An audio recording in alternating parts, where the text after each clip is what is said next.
Hello there and welcome back to Laurence Plays Factorio Planetary Pioneers, where we've got 20 planets, 30 science packs and a whole host of other things to mess around with.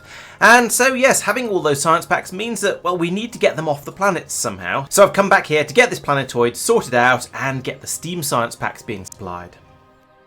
But first, it would be remiss of me not to talk about some of the improvements that Sophia made after the last video on Lignumis, but before he left. So he's been round the edge of the factory, and he's increased the number of turrets quite dramatically to give us a lot more defence, and thickened up the walls around the outside, and put in some additional laser turrets as well. So between them, these should be able to make quick work of any of the little wrigglers that come in.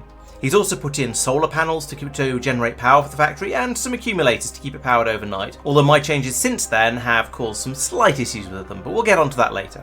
And as part of the upgrading the defences, he's also put in roboports all the way around the outside, so now we have roboport coverage all the way around, so if any repairs are necessary, they can be made by the bots, and we don't need to worry about having to go out there just because a couple of walls have got a bit scratched up. As well as that, he sort of squared off the edge of the around the factory. So this perimeter wall here is his doing. We won't look at the stuff off to the left just yet because that's coming up later. But yes, he put that in all the way around the outside to make the factory a slightly neater shape and make sure it was kept safe.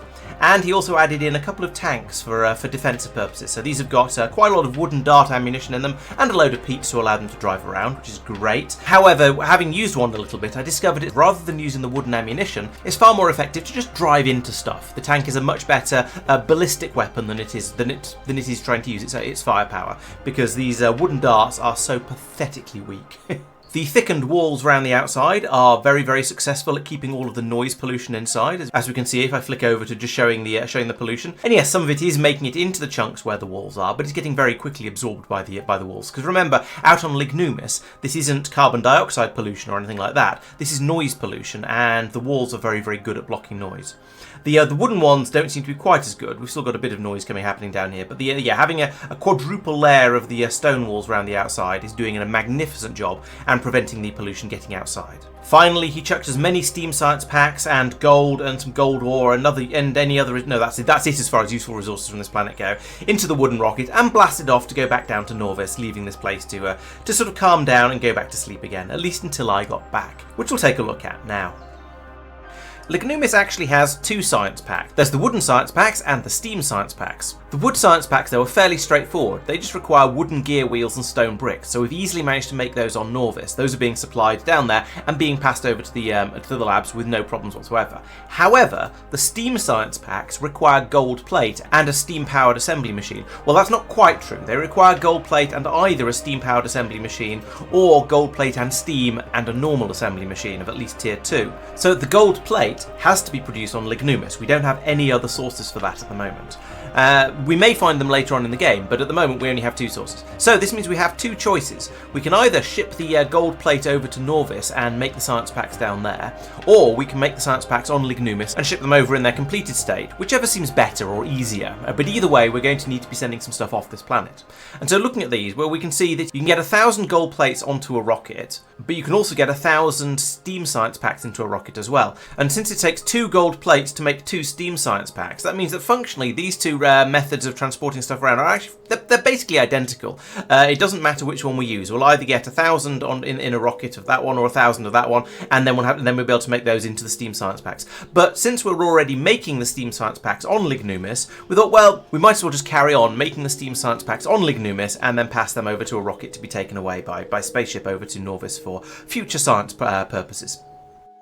And so we've done that. We've got a belt running over here. Let's bring them over to the rocket silos. But getting all of this up and running was a little bit tricky, because in order to make rockets, you need low density structures, you need blue circuits, and you need rocket fuel. Now, at least with this being a small moon, we are able to use the microgravity rocket part, which is half the price of the normal one. So each one of these rocket parts takes 1 processing unit, 1 low density structure, and 1 rocket fuel, as opposed to the normal one, which takes 2 of each. So that's quite nice. It will halve the amount of everything we need, but most of the recipes for these things require things that we don't have. So low density structures traditionally are made from steel, copper and plastic, and we don't have any of those on this planet. There's no iron to make steel, there's no copper to make copper, and there was no plastic. Similarly with blue circuits, traditionally you require iron and copper to make your green circuits. You then need to add in some plastic and some more copper to make your red circuits, and then some sulfuric acid to make the blue circuits. And again, didn't have any of that stuff either. And rocket fuel is traditionally light oil and solid fuel, which is made from petroleum gas or light oil. So again, none of that either. Fortunately, Lignumis comes with some alternative recipes and apparently some poor observation skills on my part. So firstly, we've got the rocket fuel recipe. There is an alternative Lignumis recipe for bio-rocket fuel, which allows you to make it from peat and wood pulp. And wood pulp is made from just pulping down the wood, where we're doing some of that over here. Yes, here we go. So you take in wood and you take in steam and you give the wood a good thorough pounding, and you get out some wood pulp instead, out on the other side of that. And we use that as rocket fuel for our wooden rockets, and now we're using it as rocket fuel for our proper rockets as well.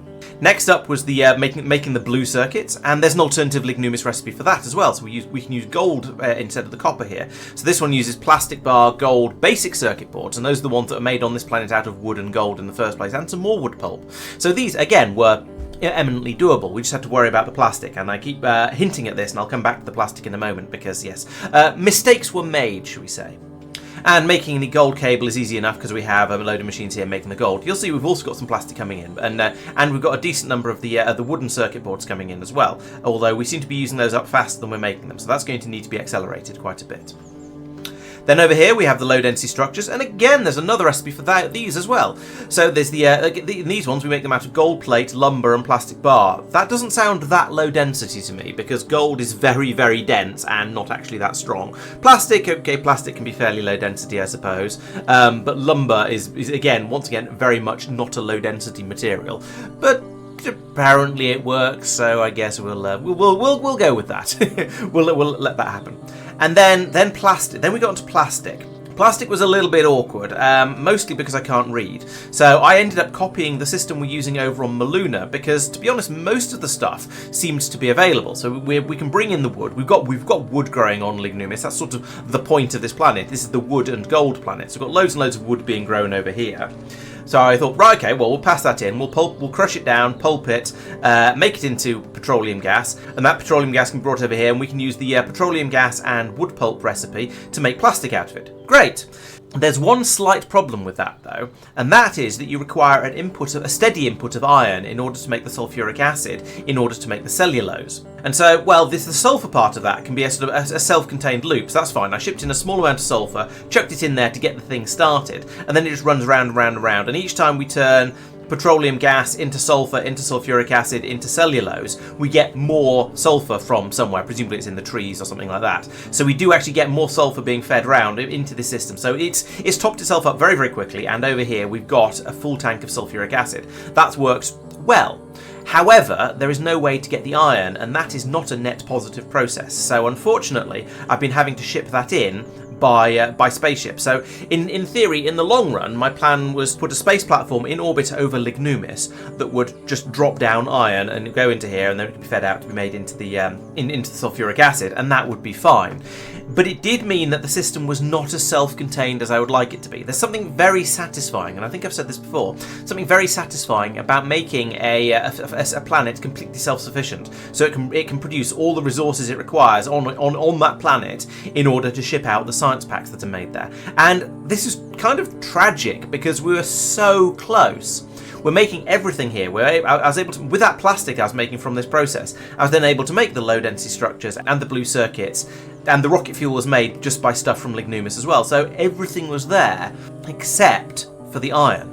And in hindsight, that should have seemed a little bit fishy to me, because if you were just playing with the Lignumis mod, then you wouldn't have this recipe, because this is a Maluna recipe, so you wouldn't have the whole system of making plastic from wood in this method. And so I should have gone, hang on a minute, and maybe I should be doing this in a slightly different way. But unfortunately, I didn't think it through quite to that level. And also, when I was looking through the recipes, I was apparently rather unobservant. Because one of the things we have in here, and if you mouse over it, it even says Lignumis in the which mod this came from info area, is we have a bioplastic recipe which comes from Cupriavidus necators, and that allows you to make plastic bar and wood pulp. So that would be quite handy, and we even unlocked that when we got basic plastics on the over on presumably Nauvis, I suspect. Yes, it's a red and green science. So this would be a way of doing it. It's quite possible that I skipped over this because I'd never heard of Cupriavidus necators, and so I assumed it was a different mod I hadn't, or something that we hadn't unlocked yet, or something like that. I just didn't notice. But it turns out that these are made from more Cooper Evadus Netcators, wood pulp and water, so it's a sort of a breeding recipe. And there is also the alternative starter culture recipe here, which uses peat, gold stromatolite seed, wood pulp and water, all of which we've got in order to get it kicked off and start working. So this looks like I'm going to have to go in next time and do some tweaks around here, because this is going to be the better way to do it, TM, and the way that isn't going to require importing stuff from other planets. So those gold stromatolite things come from beating up these rocks here. You can see that they're over on the right hand side. There's one of those is the expected result from a gold stromatolite, and that one as well. Or alternatively, they're being produced automagically over here. Look, there's loads and loads on the belts here, so I could come along and gather up some of these, chuck them in the appropriate machinery, and then just start churning through and make some plastic from that recipe instead. That is a much better recipe, to be fair, because it just uses things on this planet. That said, they got me thinking, and I feel sort of slightly ambivalent isn't quite the right word, but it feels a little bit.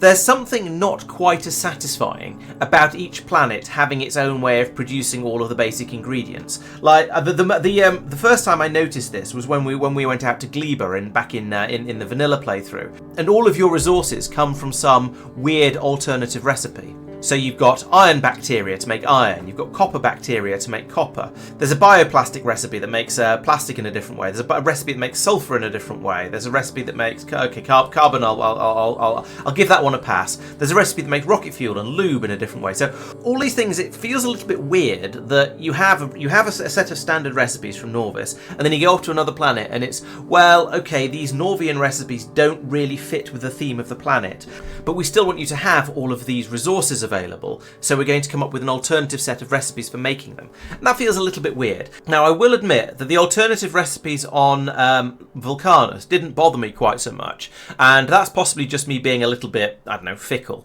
But turning lava into the molten copper and molten iron somehow felt more logical to me than the here's some fruit, and if you do weird things to all of it, then you can get metals and sulfur and rocket fuel and so on out of it. That's felt a little bit strange, but this one wasn't too bad. And the scrap recycling on Fulgora, again, that felt okay, because you're bringing in a load of stuff that was supposed to be sort of compressed industrial junk from this waste planet that you've gone to, and then you're getting the bits out of it that it was made up of. That felt okay, but Gleba felt a little bit odd while I was doing it. And now it feels like basically all the planets in Planetary Pioneers have done the same sort of thing as Gleba did. So if we look here, we've got a recipe for making biopolymers from chitin, which, okay, I can sort of see that. And then you can make it from magic glass and light oil, or from microplastics, or from hydrogen sulfide, or from sulfonated plastic. Every planet seems to have its own different way of doing things, and that feels a little bit weird. I don't know. I mean, yes, it makes each planet be its own thing, and you can produce all of your resources on site, which is quite nice. I like having the planets self-contained, self-sufficient, and so on. But it also feels a little bit weird to me, and I don't know. I'm struggling to put my complaints into down sensibly here. But it's things like, the low density structures. You've got a gold recipe to make them. You've got an aluminium recipe to make them. Maybe the low density structures, it's not quite so bad, because you're just making something that's light and can be a structural part for a rocket. That's sort of okay. Making it out of aluminium makes a kind of sense there instead of copper. In fact, it probably makes more sense because aluminium is less dense than copper. But making it out of gold and wood, that feels a bit weird. And then there's various other advanced ones from planets we've not got to yet, but most of these look like some form of recycling system, so I'll give them a pass, I think. Yeah, I don't know. I've gone off on a bit of a rant there, which I hope you'll forgive me for. But yeah, I don't know. I don't know exactly how I feel about it, but it does feel slightly odd that there's a million different ways to produce various different resources. But then I guess plastic is just a big long chain of hydrocarbons all linked together, so as long as you've got something organic to feed in, then you can get it from almost anything you like. A low density structure is just a structural part from a rocket, so ignoring the rather high density of gold for now, it kind of makes sense. And rocket fuel is just something extremely flammable, so maybe that's okay as well. Maybe I'm being a bit overly picky, and actually it's not so bad. I still think some of the recipes on Gleba are a bit weird, but having sort of talked my way through some of the plastic ones, I now feel slightly less bad about them. I guess that is just down to me being a bit fickle though, so I'll apologise for that. But I also won't delete this rant because maybe people will agree with me. Maybe they'll tell me I'm an idiot and I should go and study more chemistry. I don't know. I'll be interested to hear what you think about it.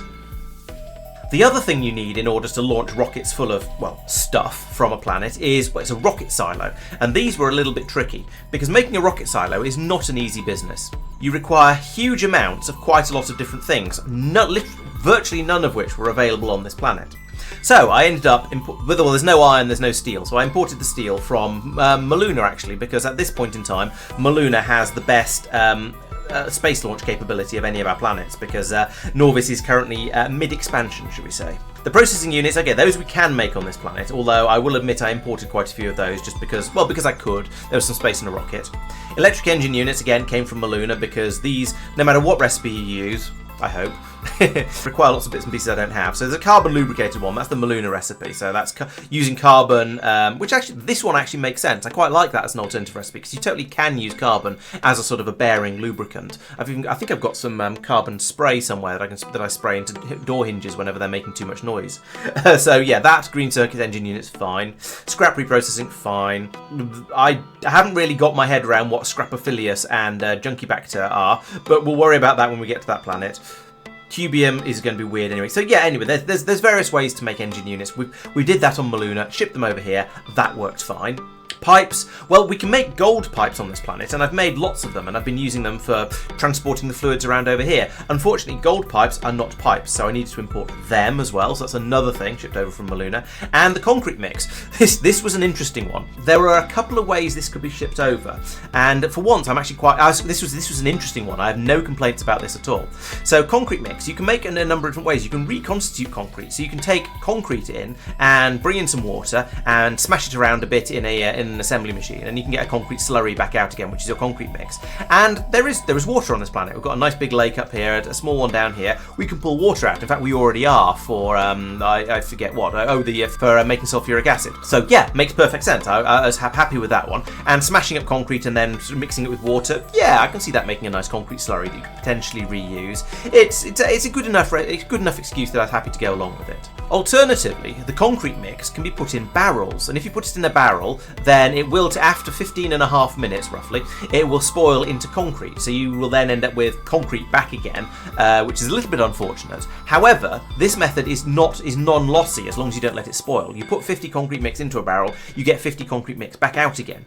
Whereas if you take concrete, 10 concrete requires 100 concrete mix. So it takes 10 concrete mix to make 1 concrete. But if you reconstitute it, you take your 10 concrete, and instead of getting 100 concrete mix out, you only get 25. So this is only a quarter of as effective. You lose 75% of your concrete if you do it this way.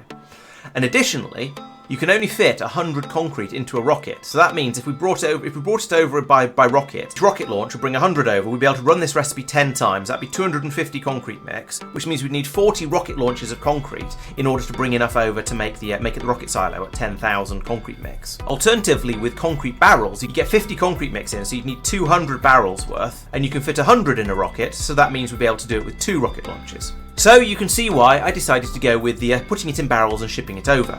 And that was fairly easy. I'd sort of overestimated how many rocket launches were going to be needed for the barrels. It turned out to, as I say, only be 2. I was expecting it to be about 6 or 8 or something like that. So I made sure all of these silos were ready with pairs of rockets in them, ready to launch 2 rockets each, and then did the maths and worked out I only needed 2. So we launched those up to the ship, and easily inside the 15 minutes, we're able to bring it over, drop it down onto the planet, and then unload it from the barrels into the tanks. And when it's not in a barrel, it doesn't go off. I think fluids don't spoil in Factorio in general. So yeah, we're able to dump all of that fluid into these tanks here, and then once we brought over all the rest of the stuff, I could make a rocket silo. We need to do some more of that because I want to be able to launch the science packs a bit more quickly. But for now, I put down blueprints for 3 of them because we seem to try and transport about 5,000 science around at a time. And if you've got 3 rocket silos, that means you have 6 rocket launches available, which is 6,000 science, which is more than 5,000. And that means you can launch those rockets really quite quickly and get the science packs out. Now, what I do need to do here is put in some chests here because these brown belts are very, very slow. So you're not going to be able to store enough to quickly reload the rocket and relaunch it. But if I put a chest on the side here, then we can launch our 2 rockets out of here quite quickly. And then as the spaceship flies off, unloads the science on Nauvis, and that all gets used up, we can then leave the silos building up the next 2 rockets for the next double launch. So yes, I'd like to have 3 silos over here so we can get those out a bit more quickly. Once the science gets launched to space, well, for now, I've borrowed Mike's Maluna transport, which is very naughty of me, but it was the only spaceship we had up and running, and we can't build others at the moment. Well, actually, maybe we can now, but we couldn't when I started playing with this. And yeah, as you can see, there's a bit of a problem in that when you fill it up with 5,000 space science packs, there then isn't room for 5,000 steam science packs as well. So we're going to need, either we make this ship bigger with some extra storage space on it, and we say we'll have this one do the Nauvis, Maluna, Lignumis loop and just keep going round and round in the loop. Or if Mike objects to me stealing his spaceship like that and causing extra potential complications, I could just build another ship that's functionally equivalent to this one, and we'll carry the stuff around. Now, this ship does need to be upgraded to produce its own fuel now that we've invented grabometrons, but that's a question for another stream. But we can send this one off now. We can send it over to Nauvis with the science it's carrying. It won't take very long to get there because these two planetoids are quite close together. I do like the disco thrusters, they're good fun. And then it arrives there, and then we can unload some, that's presumably steam science. I think that's steam science going out there. It looks kind of grey. And I do like how from Nauvis you can see both Maluna and Lignumis floating around in the distance behind it. And if we drop down to Nauvis, we'll see there's the space science arriving. Lovely. And so that can now be unloaded here onto the belt. We had some that was brought over before by Sophia. I believe he did that in the wooden rocket when he came over. And oh dear, we've got science packs being brought by logistics bot from here to here, because that's a totally thing that happens.